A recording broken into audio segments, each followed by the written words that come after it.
Well, I'm back. I don't. I'm still trying to figure out a good opening phrase, and I haven't thought of one yet. So I'll say stuff like "I'm back" or "Here I am" or whatever comes to my mind at the moment. So I want to do this one, piggying back off what I did the other day with higher ed and what the changes they've done. Now I want to focus on K through 12 because a lot of people have kids, and we're having our kids funnel through the system, and it's tough to trust that the Republican supermajority, because they've been in charge for 20 plus years, have the best interest of our kids in mind. And I like to think of it now when I see stuff happening, ask myself a question: does it benefit all of us, some of us, or none of us? And will they, the people in power, be okay? And that's the best way, I think, to figure out if what they're doing is actually good. Will they be impacted by the changes they are making? So I know everybody was worked up over property taxes. I'll make this part brief because this isn't about property taxes in the sense that I'm going to talk about property taxes and the pros and cons. And, yes, your property taxes have gone up the last couple of years, but so is your home value. So would you rather your home value not have gone up? So there's that. So they passed, I think it was the Senate Enrolled Act 1 and the bill that was for lowering property taxes also is impacting schools.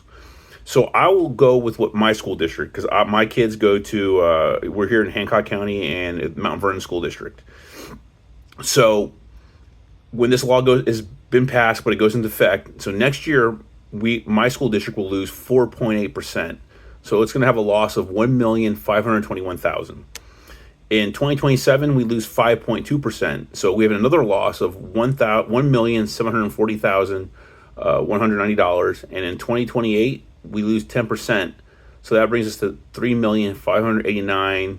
and 110,000. So over this 3 years, cumulative total is $6,850,000, $830. 6.8 million. Let's just say that it's easier to say. So what does that mean? It means less of everything. It's going to be harder to make sure things are paid for. Buses, you're paying for support, building maintenance. HVAC system isn't cheap to keep going. And when your kids go to school, you want them to be in a comfortable environment to learn. And, Indiana humidity, Indiana cold.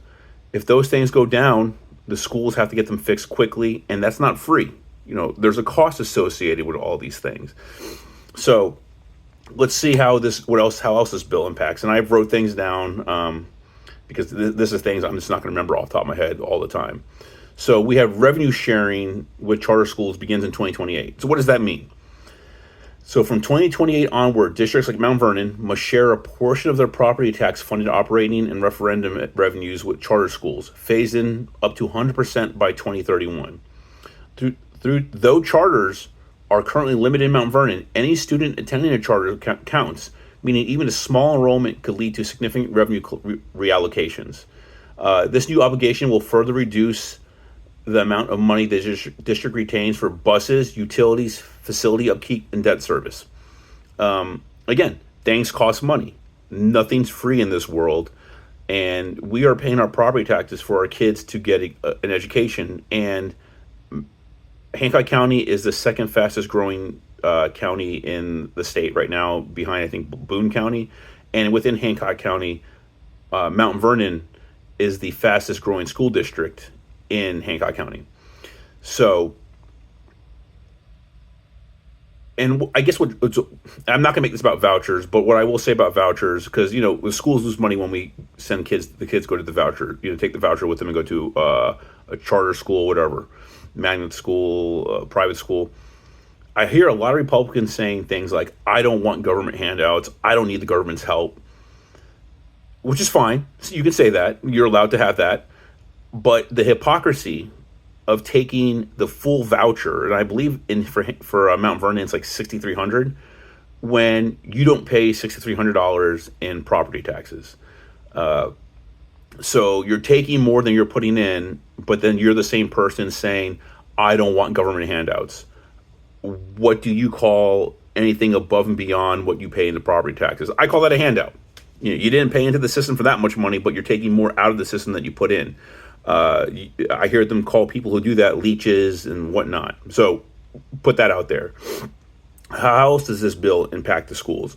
There's a tighter debt service levy cap. So starting July 1st, the other day, the maximum rate that Mount Vernon can levy for debt service drops from 80 cents to 70 cents per $100 of assessed value. So projects exceeding that cap require a referendum. Future school facility upgrades or major repairs may face delays or need voter approval. So the school can't go do things they need to do if they exceed this cap without getting approval. And they lower the cap. Okay. Even as Indiana allows, so this is the fixed cost versus slow growth. Even as Indiana law allows modest per pupil state funding increase, 2% annually. And 2% right now is below the rate of inflation. So I think I talked about the other video. There's a nominal and then the real. So if your increase is less than the rate of inflation, it's not really an increase because that money is going even less than it was the year before.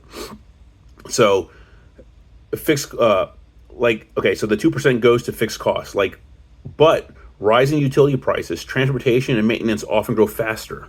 So the 2% is not covering the things that are being used, what it's being used for. Okay. So now Mount Vernon operate under reduced local revenues while costs continue to escalate. And I know people like to say, well, our schools are failing us. They're failing us.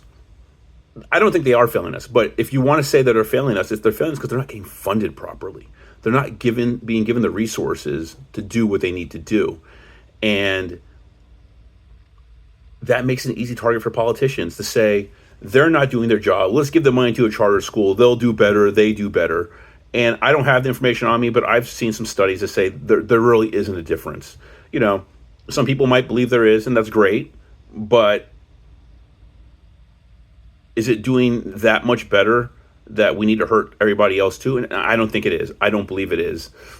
So what can like my school district, since I'm keeping it about this, what can they do? They can review financial plans and referendum strategy. They may need to extend or launch new referenda to fund upcoming debt or capital projects.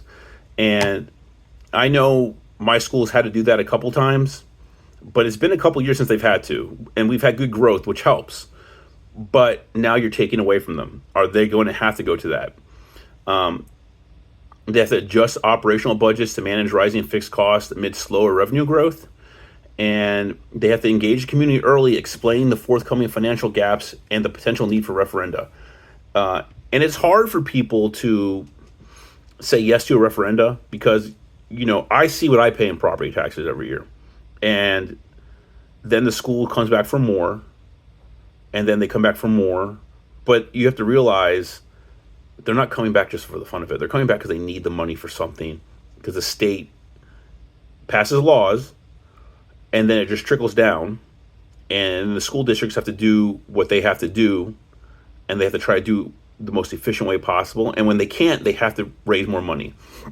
So that in itself makes it hard for public schools to succeed. I grew up in Fairfax County in Virginia, and that is usually one of the top 10 places for schools. They fund it with taxes, and we have a magnet school there funded with taxes. Is one of the best schools in the country, Thomas Jefferson High School. It's a magnet school. You take a test to get into it, and if you do, you're doing like college level work. You get college level resources, but it's funded by the taxpayers. So when here in Indiana, it's like we're taking from the schools so they can't give our kids the best education. And you have to ask yourself, why is that? And I'll get to that here in a second. But again, do you think these politicians would let their kids go to schools that are not performing as well as they want them to? And I believe the answer is no.